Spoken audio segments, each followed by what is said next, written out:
SEC power rankings are how about right now? Give me give me your bottom.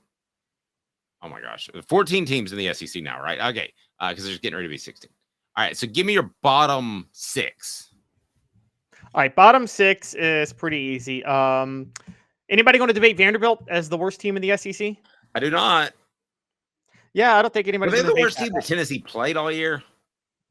No, they're not the worst team Tennessee played all year. I think that might be UTEP or UConn, Okay. honestly. So there is Vanderbilt. Next is, and I judge this towards the end. It's hard for me to break down the bottom, but it's how you play during rivalry week. Because during rivalry week, Dave, a lot of teams play over their heads, and who's capable of playing over their head in rivalry week? Arkansas, Missouri is kind of becoming a little bit of a rivalry west of the Mississippi. Arkansas got blown out by Missouri. They didn't even make it close. So they finished number 13. And I'm kind of shocked, aren't you, that it's Monday and Sam Pittman still hasn't been fired? I was, because I looked up in their NIL collective is really, really good because of the Walmart money in Bentonville and nearby Fayetteville. So I thought, after I read that last week, I thought they would definitely make a change because they can throw some NIL money around more than you would think. So yeah, I'm a little surprised. I thought he was the most likely guy to get fired. Because isn't Maybe this like that. yesterday is like that's like the Black Sunday day of college football, right? Yesterday's the day when coaches usually get fired after a bad season. Yes, but don't you want to see Sam Pittman survive because he's kind of old school and doing it a little bit different? I do. I don't like old school if it is based in wrong probabilities, which Sam Pittman does all the time. I mean, not knowing on what to do on a 4th and 1 and then put. I mean, he is a nice guy, but you're letting your players down when you do that stuff. Yeah, that's fair. And so I would like to see a guy come in with an I formation approach and have success. I think that would be kind of neat. I think it's an underrated aspect of football. I think it should still be used. There's a reason so many 3rd and 1s aren't converted anymore, Dave, and it's because nobody uses a fullback. Okay, so now we've got Tennessee and Georgia. I'm sorry, Georgia and Alabama. I would think would be 1-2. Fair? Yes, but man, Alabama, it's look, that's that. I know you say it's rivalry week, but it's a bad look to struggle against Auburn when Auburn lost by 3 touchdowns at home to New Mexico State the week before. It's a really bad look. I respectfully disagree because those kids get up for that game and they always play well at Auburn. They always play well at Auburn. It would be one thing if but it'd be one thing if you lost to New Mexico State closely. You got blown out, which I threw my conspiracy. Dave thinks I'm crazy, but y'all told me on the message board. I have half a mind of thinking Hugh Freeze got blown out by New Mexico State on purpose just so he could sabotage Alabama the next week by playing them close, because that matters to the playoff race. Okay, well, I mean, I hate to get off topic, but Peyton Manning, what do you think about that? They're like, that is total bullshit. Or I think he did it. That's hot. All right, so we got the middle of the pack. Have we pretty much pared down the middle of the pack? Well, we haven't gotten. I just got to go through a few more real quick. Just real quickly, Arkansas 13, Mississippi State 12. They just hired Jeff Lebby as head coach. South Carolina at 11. I wanted to attack Shane Beamer too real quick because Shane Beamer, Dave, without last year's wins over Tennessee and Clemson, which may have been due to sign stealing, what has he done? They're 5-7. Yeah, if people want to listen to the truth, we're live at 10 a.m. and then it's on YouTube. But I told you that Shane Beamer wasn't a very good coach because the coaches he surrounded himself with. I think we now know because of the Jeremy Banks situation, the sign stealing, he may have benefited last year. I also told you that Joe Milton would struggle and had a glass ceiling. But I'm not patting myself on the back. Go ahead, Caleb. All right, so Florida. What's our middle of the pack group? We'll get there. I'm almost there. But Florida, number 10, they miss out on a bowl for 3 straight years for the first time since the mid-40s as a program. So middle of the pack. Auburn is number 9. Texas A&M is number 8. Here's my controversy. I dropped Tennessee to number 7 in my finish. And I moved Kentucky ahead of them. That win over Louisville with how Tennessee looked the last 2 weeks before last weekend. I'm sorry. Kentucky's playing better football right now than Tennessee. But you are aware that Tennessee beat Louisville.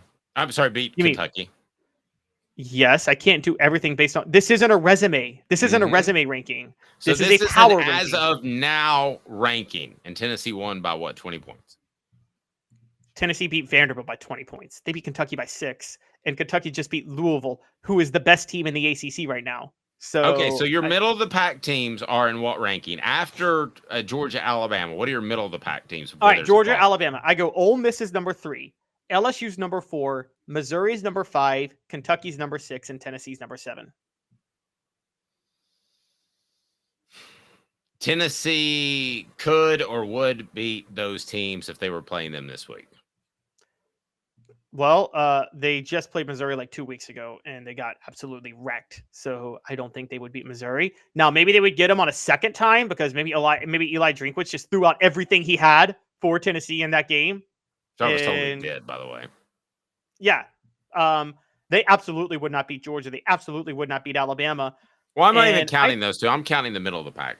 I don't think they beat LSU because can you imagine what Jaden Daniels would do with Tennessee's issues at linebacker?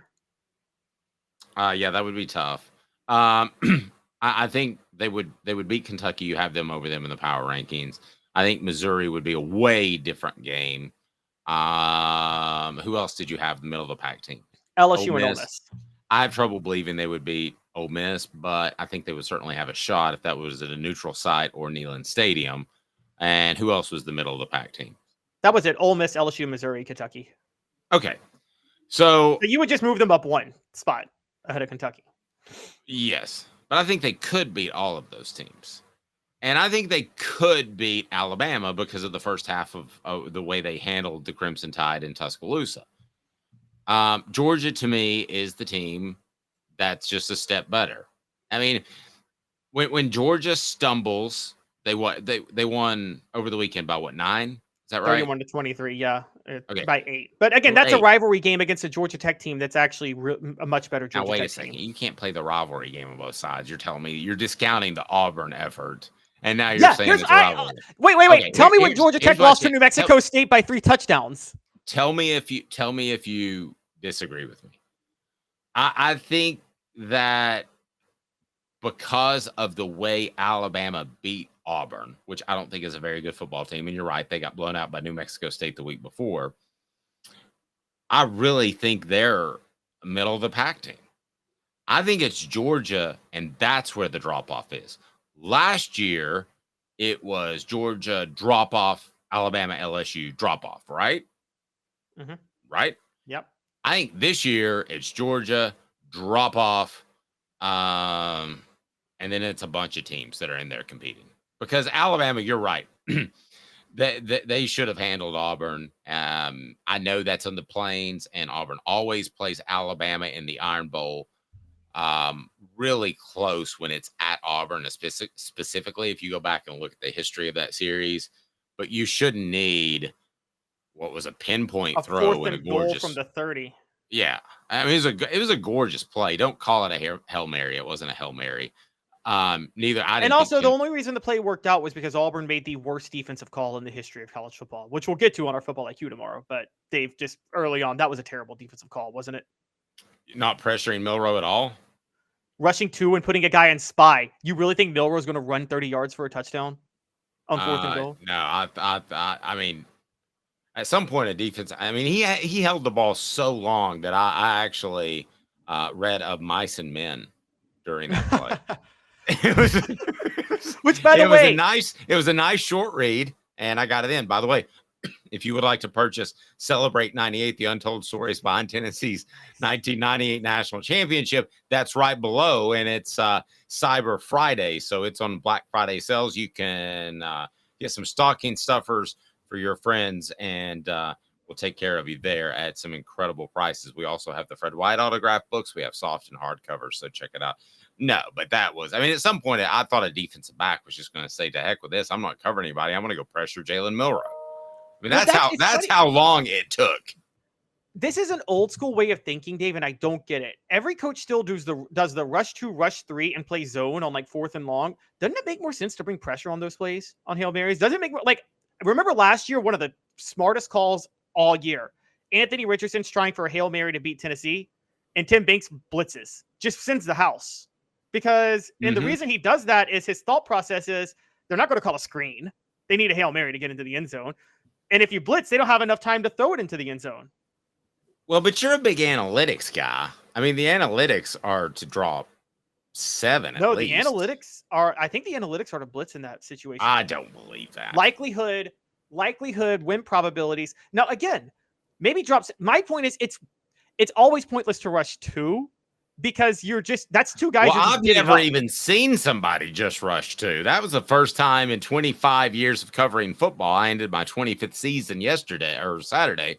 That's the first time I've ever seen Like, a wouldn't you team at that just point rush 2 guys. Why not just put all defensive backs and drop 11 at that point then, right? That makes more sense than rushing 2.